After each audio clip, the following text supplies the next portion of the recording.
Où sont nos enfants? Qui les ont enlevés? Que leur est-il arrivé? Autant de questions hantent les esprits depuis la disparition de 8 jeunes évangélistes enlevés par des inconnus alors qu'ils prêchaient dans le quartier Sabangali. Le cri d'angoisse de leur famille est à entendre dans ce journal. Et puis dans cette même édition, l'ONG MEDEF renforce ses liens avec les médias tchadiens. L'objectif est d'accompagner la presse nationale dans sa mission d'information citoyenne. Et tout en image sur la signature de ce nouveau partenariat.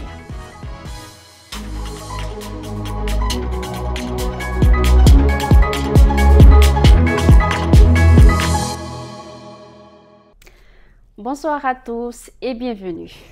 À N'Djamena, des jeunes évangélisés dans le quartier Sabangali lorsqu'ils ont été enlevés par des hommes non identifiés. Depuis le 21 juin dernier, plus aucune nouvelle des 8 jeunes prédicateurs. Leur famille, inquiète, interpelle les autorités. Une enquête signée Guémé Moussa, Ralombay Bonaventure et Baylassam Emmanuel.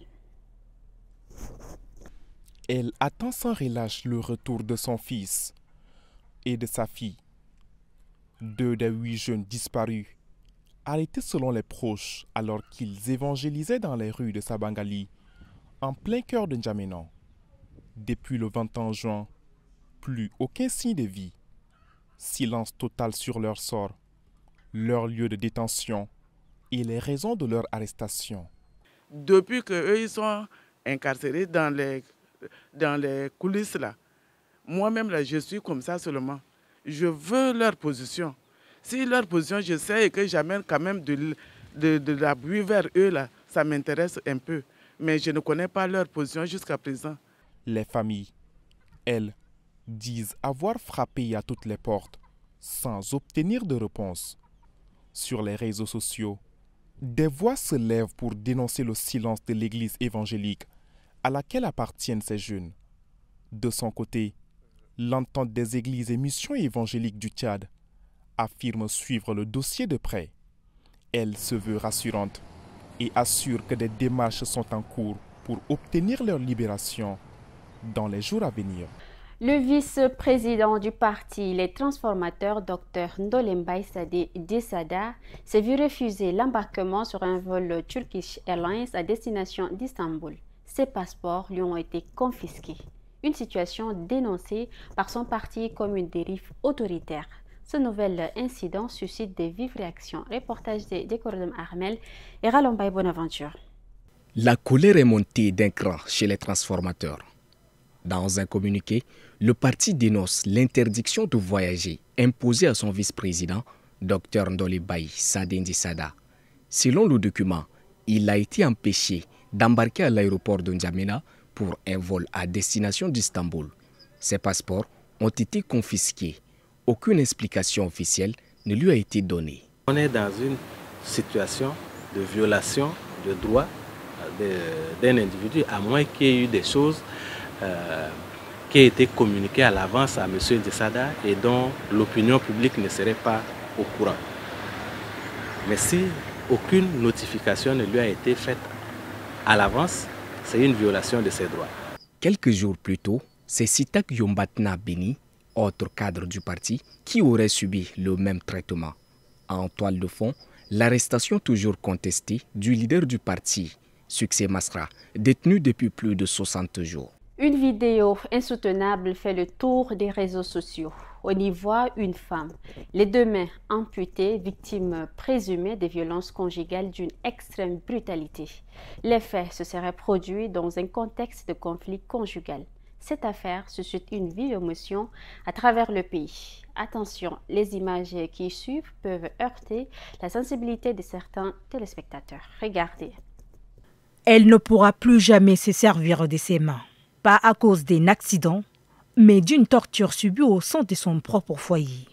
Selon son témoignage, un militaire proche de son époux l'aurait attaché à un arbre pendant 72 heures pour la punir après une dispute conjugale. Arrivé à l'hôpital dans un état critique, les médecins ont été contraints de procéder à une double amputation pour lui sauver la vie. Son témoignage, publié sur les réseaux sociaux, a déclenché une vague d'indignation à travers le pays. Je crois que nous allons continuer de dénoncer parce que peut-être il y avait eu des signes antérieurement, mais qu'elle n'a pas pu dénoncer. Mais aujourd'hui, c'est sorti du silence.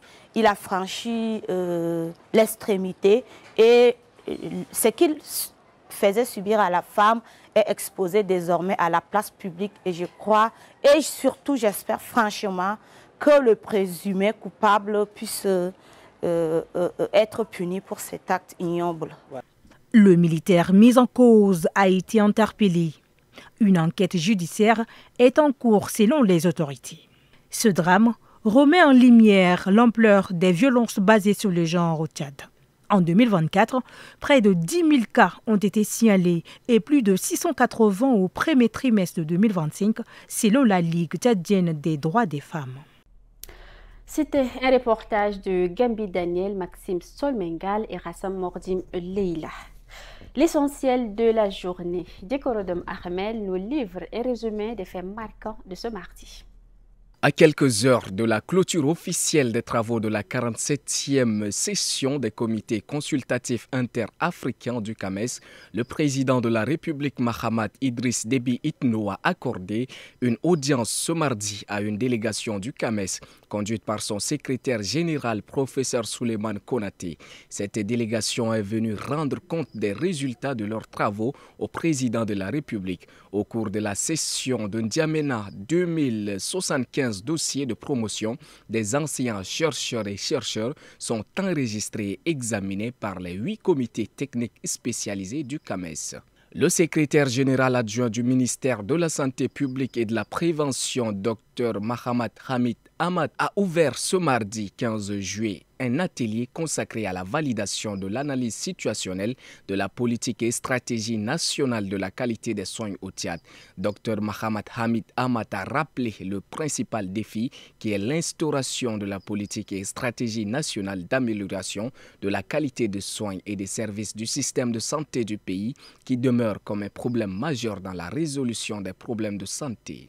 L'émetteur et la console de la radio La Voix du Paysan de Doba ont été atteints par un tonnerre dans la nuit du 14 juillet, ce qui l'empêche d'émettre jusque-là. Le directeur par intérim de la radio Ramadan Théodore appelle dans un communiqué à l'indulgence et à la compréhension des auditeurs.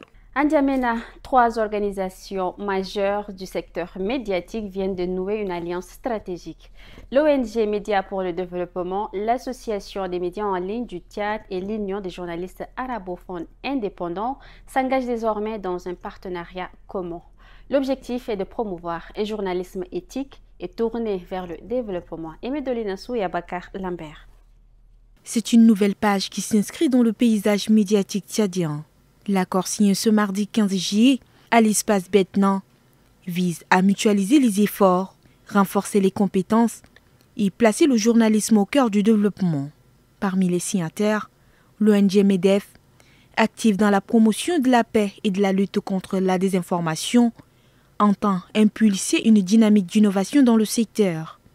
Pour l'Association des médias en ligne du Tchad, ce partenariat est une opportunité majeure. La mise en œuvre effective de l'accord que nous allons signer contribuera sans aucun doute à l'atteinte des objectifs de promotion d'un travail décent et productif fixés par la MED dans son plan d'action. Concrètement, ce partenariat nous permettra de diversifier notre offre de formation, intégrer de nouvelles thématiques en lien avec notre mission. Les 3 entités ambitionnent une transformation durable de l'écosystème médiatique national. En unissant nos efforts, nous créons une synergie utile, concrète et porteuse d'impact. Ensemble, nous allons développer des programmes de formation adaptés, soutenir des projets collectifs, sensibiliser sur les enjeux contemporains et défendre l'éthique et la qualité dans le traitement de l'information. Ensemble, elles entendent redonner au journalisme sa place centrale dans la construction du pays en intégrant pleinement les journalistes arabophones, longtemps restés en marge.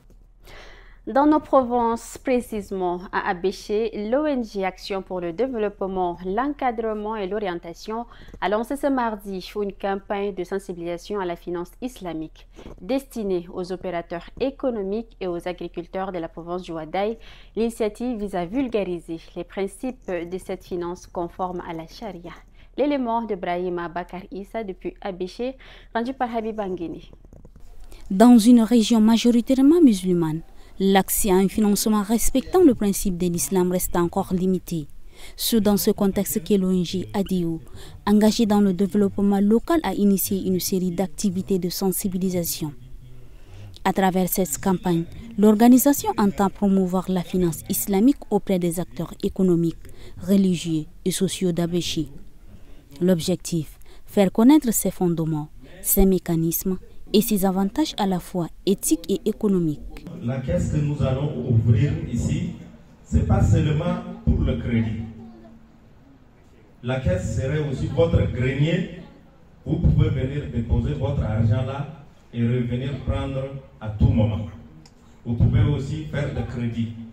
Vous pouvez également faire de transferts fonds en Djamena, partout dans les provinces du Tchad. Et comme on a dit, c'est à caractère islamique, ça serait à un tout petit truc que vous allez payer.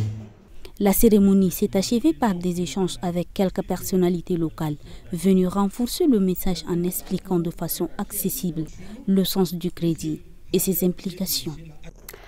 Et voilà qui met terme à cette édition. Merci à vous de l'avoir suivi. Bonne suite de programme et à demain, Inch'Allah.